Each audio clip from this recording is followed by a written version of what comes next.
hidup ini sepenuhnya adalah ujian. Ini formula yang harus kita pahami dengan yakin. Allah Subhanahu wa taala, Allah Tuhan kita, pencipta langit dan bumi berikut segala isinya. Dialah Allah yang menguasai, menciptakan, mengurus segala-galanya setiap saat. Lalu Allah menciptakan kita, wa ma khalaqtul jinna wal ins illa liya'budun. Jin dan manusia untuk mengabdi kepada Allah. Allah juga menciptakan malaikat. Malaikat sepenuhnya patuh kepada Allah. Kita fa'alhamaha fujuraha wa taqwaha. Diilhamkan di hati kita oleh Allah untuk kemampuan. Diilhamkan untuk bisa berbuat baik atau juga ada kemampuan berbuat buruk. Fa'alhamaha fujuraha wa taqwaha. Keburukan dan berbuat baik ada di sini potensinya. Yang beruntung adalah qad aflaha man zakaha wa qad khaba man dasaha. Amat sangat beruntung orang yang mensucikan jiwa itu dan merugi yang mengotorinya. Jadi Allah menciptakan kita untuk mengabdi kepada Allah. Kita tinggal di dunia ini sebentar, dan dunia ini adalah pelayan kita dalam mengabdi ke Allah. Itu rumus dasarnya ya. Allah Tuhan kita, kita hamba Allah, dunia berikut isinya pelayan kita. Kalau posisinya begini, kita akan bahagia. Tapi kalau posisi kita turun ke bawah, jadi hamba dunia, itu yang membuat kita tidak bahagia. Hamba harta, hamba popularitas, hamba gelar, hamba jabatan, hamba nafsu, hamba syahwat, hamba amarah, hamba pujian orang, pasti tidak bahagia. Jadi hidup di dunia sebentar ini adalah diuji oleh Allah dengan kebaikan dan keburukan. Kullun nafsin dha'iqatul maut wala nabluukum bisyarri wal khairi fitnah. Jadi semua yang bernyawa pasti akan merasakan mati, dan Allah menguji kalian dengan bisyarri wal khairi, dengan keburukan dan kebaikan sebagai ujian. Jadi ujian aja sepenuhnya hidup ini. Nah, yang beruntung adalah yang lulus. Nah, bagaimana kita menghadapi ujian hidup ini? Adik-adik tolong rumus ini harus paham betul ya, terutama santri baru nih.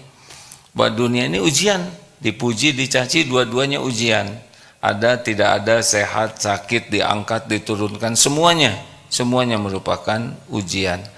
Nah, menghadapi ujian ini akan mudah kalau ditolong Allah, itu rumusnya.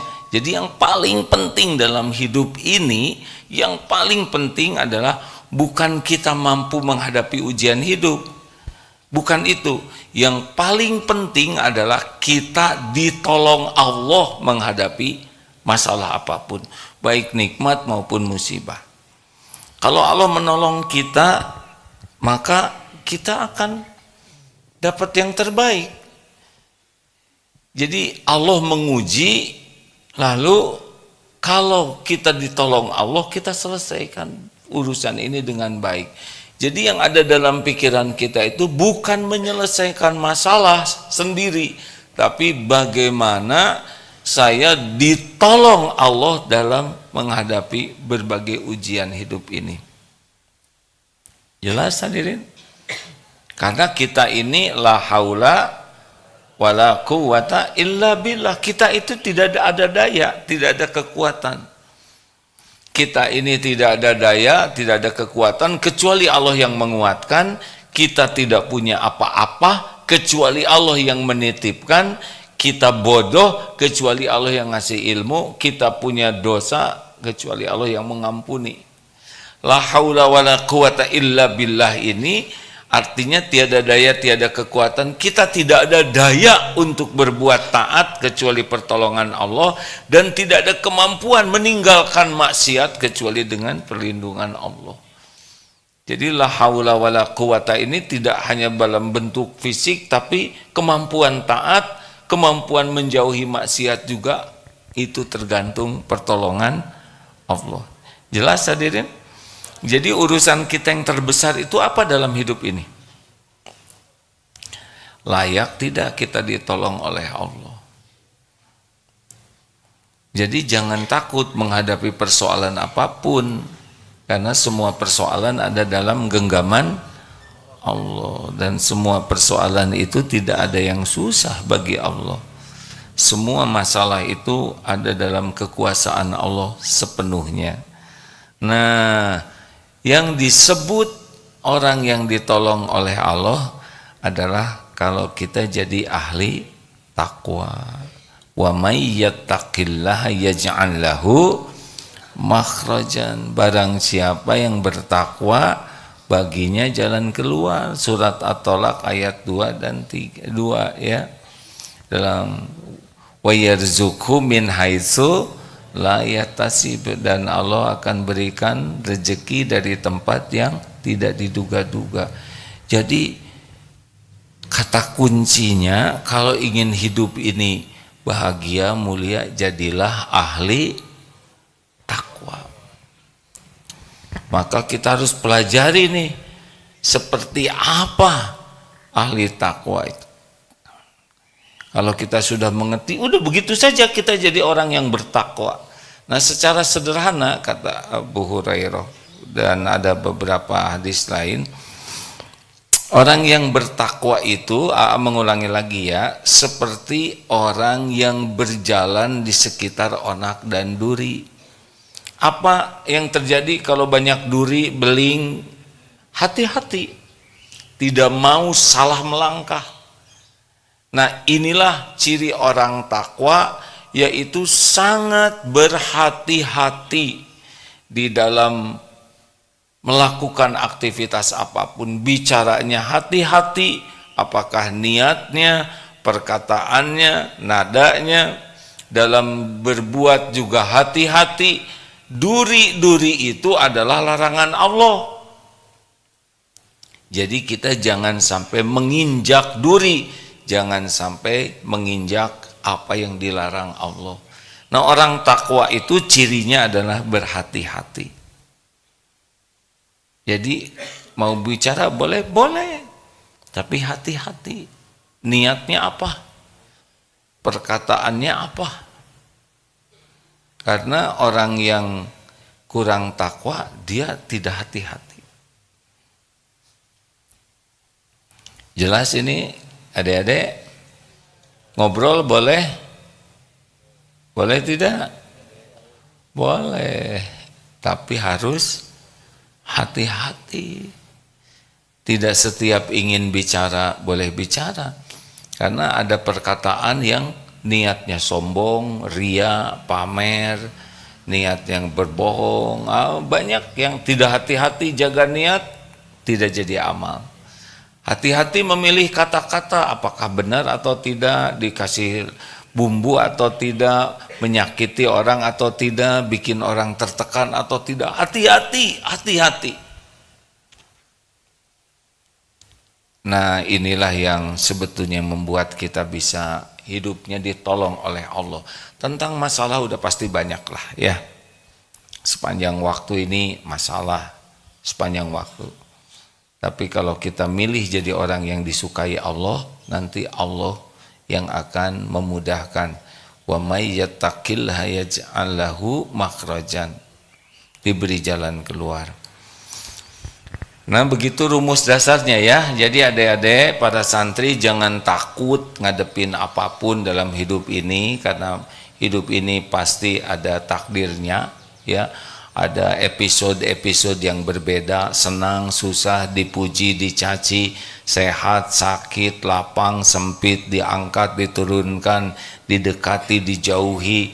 Oh, pokoknya ujian saja hidup ini. Tapi kalau kita dekat dengan Allah, nanti Allah bakal membimbing kita. Salah satu contohnya surat At-Taghabun ayat 11 ya. Ma asaba min musibatin illa biiznillah Wa may yu'min billah yahdi qalbah. Wallahu bikulli syai'in alim. Ma asaba min musibatin, tidak ada satupun musibah kecuali dengan izin Allah. Wa may yu'min billah, maka barang siapa yang beriman kepada Allah, yakin kepada Allah, yakin bagaimana? Yakin ini terjadi dengan izin Allah, yakin ini sudah diukur oleh Allah, yakin ini untuk kebaikan kita dari Allah, maka Allah memberi petunjuk di hati kita, yahdi qalbah. Jadi di hati kita tuh nanti dibuat tenang, dibuat mengerti bagaimana menyikapi hidup ini. Makanya orang-orang yang dekat dengan Allah tuh mesti dia hidupnya tenang. Walaupun berat masalahnya, seperti di Palestina sekarang itu berat sekali. Tetapi bagi yang yakin ke Allah tuh yakin bahwa ajal itu bukan karena bom. Ajal itu karena sudah waktunya tiba, dan Allah memerintahkan malaikat maut mencabut nyawa, baru kita bisa mati. Walaupun ditembak atau dibom, kalau memang belum ajalnya ya tidak bisa mati. Pasti ada caranya tidak kena atau apapun ya. Seperti ada pesawat yang jatuh di hutan Amazon, semua penumpangnya meninggal kecuali kakak beradik 3 orang. 3 ini, ibu bapaknya meninggal, pilot meninggal, yang 3 ini tidak meninggal, padahal masih kecil. Karena Allah memberikan umur, akhirnya dicari ke hutan, terlacak dan ketemu. Begitulah kalau belum waktunya meninggal ya. Pola ini harus masuk ke otak kita bahwa ada masalah, ketakwaan saya harus ditingkatkan. Jadi jangan takut, wah mau barang mahal, mau situasi apapun, gak usah takut. Semua masalah yang akan kita hadapi, itu semuanya ada dalam pengetahuan Allah, semuanya ada dalam kekuasaan Allah. Tidak ada satupun masalah yang sudah terjadi, yang sedang terjadi, dan yang akan terjadi yang tidak diketahui Allah. Semuanya diketahui Allah, keperluan kita, keinginan kita, Allah mengetahui dan Allah yang menggenggam. Tidak ada satupun yang lepas dari pengetahuan Allah, lepas dari kekuasaan Allah. Jadi kita ini tinggal serius aja meyakini dan mematuhi. Begitu? Jelas tidak nih adik-adik? Kita sudah sering membahas banyak. Nah, ini salah satu ayatnya tentang orang yang bertakwa itu. Ciri orang yang bertakwa, alladzina yu'minuna bil ghaibi wa yuqimuna sholata wa mimma razaqnahum yunfikun. Itu diantaranya ya. Yang pertama itu orang yang bertakwa itu yakin kepada yang gaib, Allah Subhanahu wa taala, para malaikat, ada jin, itu kita harus yakin tuh. Ada setan, ciptaan Allah. Kita kan tidak tercerap oleh indera kita tentang malaikat yang mendampingi. Harus yakin ini ada.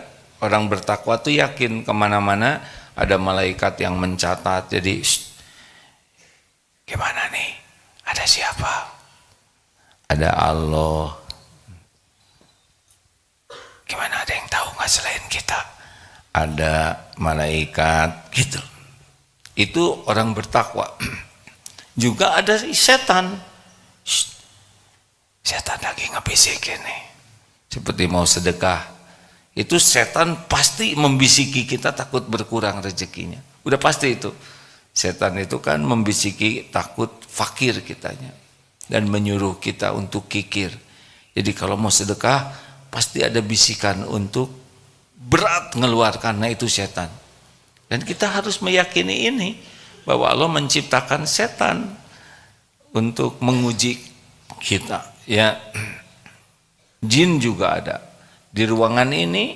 Bagi orang yang bertakwa yakin Allah maha melihat, maha mendengar, maha menyaksikan, Maha mengetahui segalanya. Yakin juga para malaikat hadir di sini, ada malaikat yang mencatat, ada malaikat khusus yang turun untuk majelis-majelis zikir seperti ini. Ada nih malaikat, kita tidak lihat, tapi pasti ada karena memang begitu. Juga hadir mungkin jin Islam ya. Biasanya saya tidak tahu di mana ya. Lihat aja nanti pas berdiri apa napak atau tidak ya. Itu tidak benar ya. Tapi jin itu yang Islam dia ke masjid juga, sholat juga. Tapi kita tidak usah ingin tahu, karena itu punya wilayah yang berbeda. Tidak usah ikut campur lah ya. Dah ya, biar jin gimana kalau jin di sebelah saya, ya terima aja ya. Dan kita juga harus tahu bahwa yakin bahwa ada alam barzah itu kan tidak kelihatan oleh kita. Kita mati bakal nanti ada alam barzah, ada yaumul hisab, ada sorga, ada neraka. Nah makin bertakwa itu makin yakin tuh kepada sorga tuh, makin ingin dan makin takut kepada neraka. Jadi benar-benar neraka tuh makin takwa itu makin yakin ada azab neraka dan sangat takut, dan makin yakin adanya sorga dan sangat ingin. Maka di Palestina yang yakin, yang takwa itu sama sekali tidak takut dengan kematian itu, karena yakin bahwa mati itu di dalam perjuangan seperti itu adalah syahid, bisa masuk surga itu tanpa hisab, bisa memberi syafaat 70 orang, Masya Allah, itu dengan keyakinan.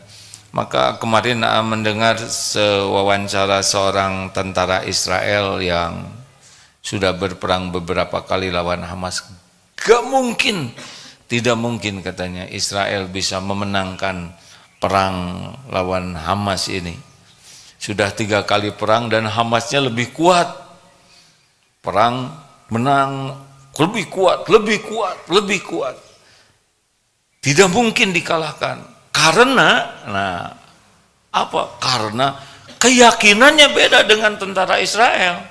Kalau tentara Israel takut mati, kalau mereka mencintai kematian, mereka mendarah daging itu dari orang tuanya, para pemudanya, anak-anak, yakin sekali bahwa ini kehormatan berjuang sampai mati itu.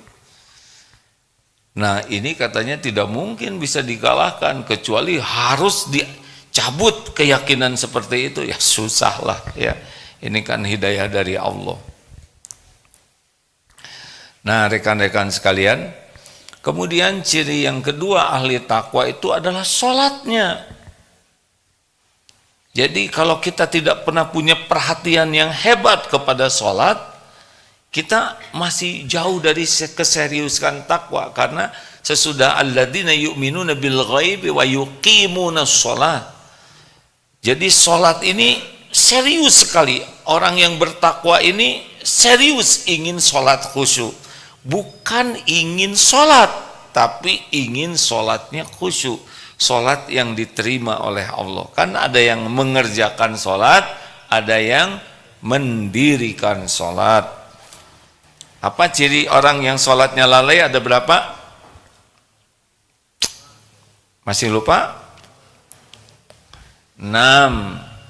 1. Ciri orang yang fawailul lil musallin alladzina hum an sholatihim sahun. 1. Berat. Ya, kalau orang berat mau sholat itu seperti beban, malas, berat, makanya agak jarang sholat sunnahnya. Maunya cuman yang wajib aja, karena beban. Jadi kalau udah dengar azan tuh, udah azan lagi, gitu. Ciri pertamanya berat dan malas. Ciri kedua apa? Riya. Dia mau sholat kalau ada orang lain yang tahu, kalau nggak ada yang tahu nggak sholat. 3. Senang dilambat-lambatkan, diakhir-akhirkan karena memang malas ya. jarang mau sholat tepat waktu, padahal amalan yang paling dicintai Allah as-sholatu ala waqtiha, sholat tepat pada waktunya. Jadi makin buruk sholat kita, makin jauh dari pertolongan Allah. Seperti yang tadi dikatakan ya, bahwa masalah itu akan mudah kalau dimudahkan Allah, dan ini gerbangnya. Jadi sholat yang bagus itu adalah wasta'inu bisabri wassalah. Perbaiki sholatnya. Tiga apa? Dilambat-lambatkan, diakhir-akhirkan tanpa alasan. Alasannya mah buka HP, nonton, dengar ini, ada, pokoknya selalu ada alasan untuk menunda sholat, mengakhirkan. Yang keempat apa? Cepat. Sholatnya tuh gesit, tangkas, dan ringkas. Kenapa sholat cepat? Karena saya sudah terlatih katanya. Padahal salah satu rukun sholat adalah tumanina. Jadi makin jelek sholat seseorang cepat sekali. Di antaranya sujudnya itu seperti burung matuk tuh, begitu. Nah, sholat yang baik tuh khusyuk, nikmat, apalagi sedang sujud. Makanya orang-orang yang sholatnya bagus itu hidupnya ditenangkan oleh Allah, dimudahkan oleh Allah. Yang kelima, keberapa sekarang? Sedikit ingat Allahnya.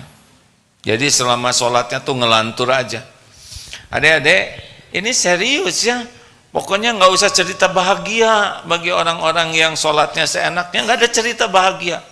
Bahagianya tuh fata morgana, sepertinya bekal bahagia, tapi pas dijalanin menderita lagi, capek. Ingat cirinya 3, 1, selalu cemas dengan yang belum terjadi, cemas dengan apapun, cemas galau. 2, kecewa, sedih dengan yang sudah terjadi, jadi udah terjadi tapi penderitaannya sampai sekarang. Dan yang ketiga, capek aja hidup tuh, nggak ada tenangnya. Ini cirinya nih pecinta dunia. Ya, orang yang kurang takwa tidak jauh dari 3 ini. Selalu cemas, yang kemudian ya kalau kata Imam Ibnu Qayyim yang keduanya itu capek, selalu letih batin, pikiran, hatinya tuh, dan fisiknya juga. Dan yang ketiga adalah kecewa aja, sedih, nyesel, apa, urusan-urusan tuh tidak pernah bikin dirinya puas. Dikasih aja makanan, makanannya kayak gini, sayang sebelah jelek, ini sedikit, pokoknya nggak ada yang bagus aja.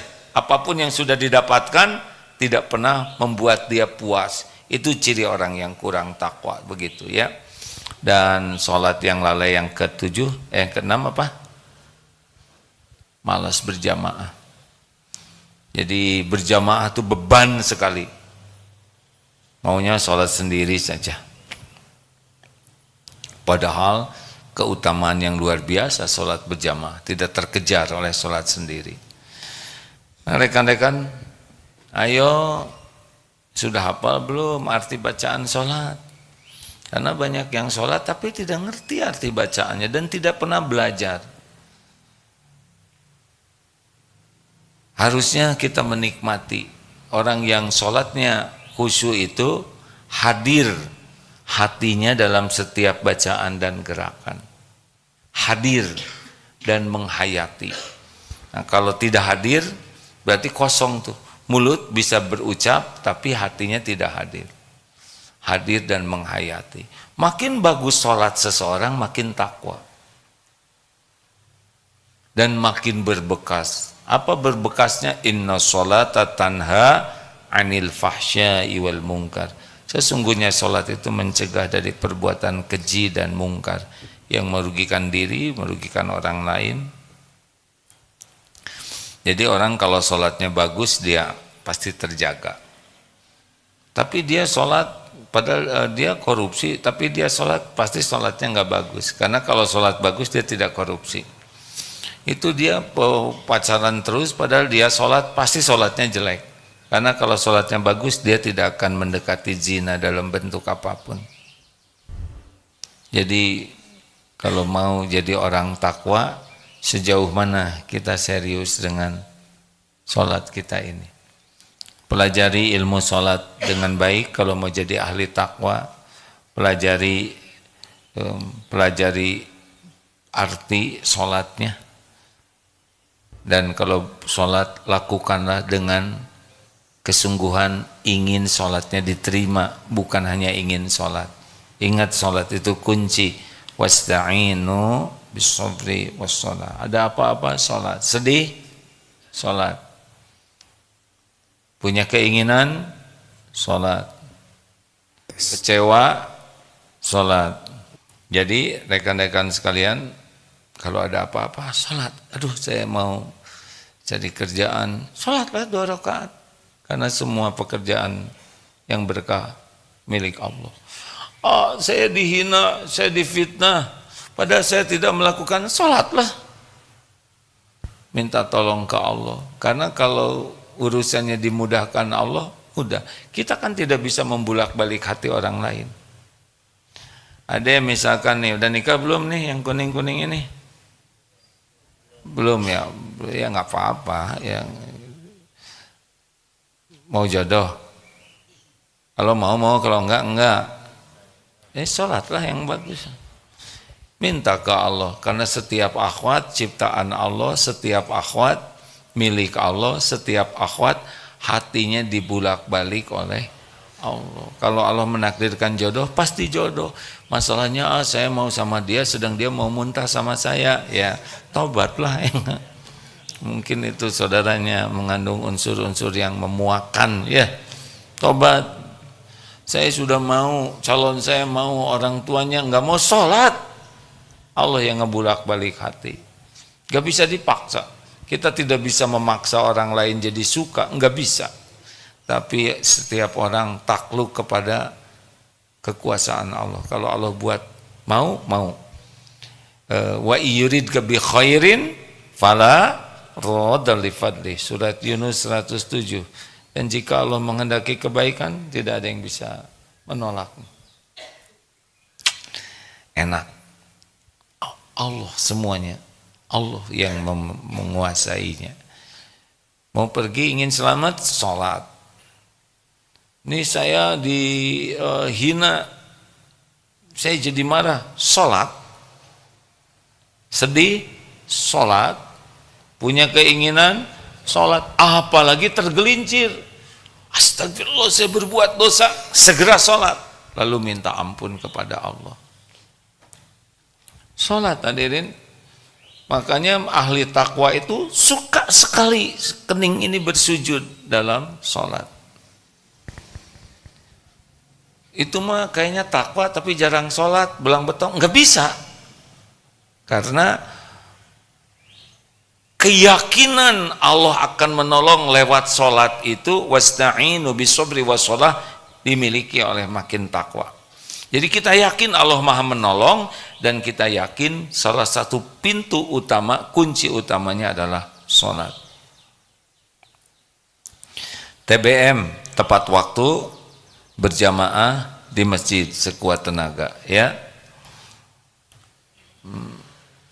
Sebisa mungkin, terutama bagi lelaki, sholat isya berjamaah pahalanya separuh malam, dianggap sholat terus menerus. Sholat subuh berjamaah sepanjang malam, dianggap sholat terus menerus. Jadi kalau kita meninggal malam hari, mudah-mudahan kita termasuk orang yang seperti meninggal dalam keadaan sholat, begitulah. Lalu yang ketiga, ini ciri khas ahli takwa. Pokoknya kalau ada masalah ya ditolong oleh Allah, dan ini kuncinya, yakin, sholat, dan wa mimma razaqnahum yunfikun, mengeluarkan sebagian harta kita, sebagian sedekahlah. Orang yang bertakwa dia tidak akan kagum kepada dunia dan tidak akan lengket, tidak megang, tidak merasa memiliki. Semakin kita pelit, semakin kita begini, semakin jauh dari ketakwaan. semakin jauh dari pertolongan Allah. Makanya orang-orang yang ingin ditolong oleh Allah, jangan ragu-ragu, nanti uang saya habis. Mana kosot sodakotun min mau, tidak berkurang harta dengan sedekah. Tapi benar-benar habis loh uang saya keluarin. Lihat aja besoknya. Yang lain-lain demam berdarah, dia enggak. Berapa sekali demam berdarah uang, ya kan? Banyak aneka pertolongan Allah. Kita mau kuliah, dapat beasiswa, lah itu juga rezeki, benar tidak? Jadi tidak harus langsung ngeluarin 1 juta, langsung balik 10 juta. Kita dicegah dari bencana, orang dilembutkan, kita bisa tahajud. Pokoknya tidak berkurang balasan dari Allah. Dan nanti ketika kita perlu ada lagi. Walaupun sekarang habis, nanti ada lagi. Gimana besok? Gini ya, sekarang yang ngasih rezeki siapa? Yang lalu yang ngasih rezeki siapa? Allah. Yang akan datang sama Allah juga. Jadi walaupun sekarang habis uang kita dan kita masih ada nyawanya, itu pasti ada rezekinya. Rezeki itu baru berhenti kalau mati. Jadi kalau masih ada umur pasti ada rezekinya. Sekarang tidak ada besok. Lihat aja besok. Karena sama, yang memberi rezekinya baik sekarang nanti besok adalah Allah juga. Makanya ciri ketakwaan seseorang itu dari enggak berat, keluar aja. Traktir itu penting kalau ada, hadirin. Jangan takut ya, memberi makanan. Ini makanan cuma segini, ada teman kasihin, nanti bekal ada lagi rezekinya. Penting ini dilatih seperti ini ya. Kalau ada orang jualan sederhana, orangnya jualannya untungnya kecil, udah nggak usah pakai nawar, niatkan sedekah. Kalau uang kita lebih, beli mangga 5 kilo, yang 4 kilo bagikan, 1 kilo bawa pulang. Pokoknya senang sedekah. Itu salah satu ciri ketakwaan dan ciri orang yang hidupnya bekal dimuliakan dan ditolong oleh Allah. Inna akramakum indallahi atqakum. Jadi periksa nih, saya ini ingin bahagia, saya ingin mulia, saya ingin ditolong Allah. Salah satu cara ketiga adalah senang. Mau makanan, mau uang, mau benda, senang sedekah.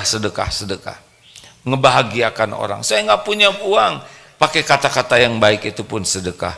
Saya susah ngomong baik, jangan ngomong jelek, itu pun sedekah. Pokoknya di mana kita ada, nggak usah kebanyakan ngitung dan mikir.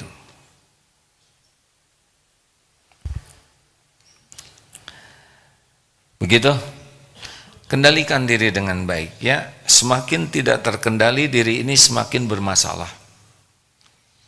Fokus kita bukan kepada sesuatu yang tidak bisa kita kendalikan. Pikiran orang, perasaan orang, omongan orang susah kita kendalikan. Tapi kendalikan diri kita.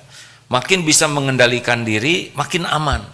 Makin kita tidak bisa mengendalikan diri, kita makin bermasalah dalam hidup ini.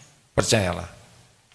Kita bermasalah diundang oleh kita sendiri. Loh, saya nggak berbuat jelek tapi saya difitnah, pasti ada hikmahnya di sana.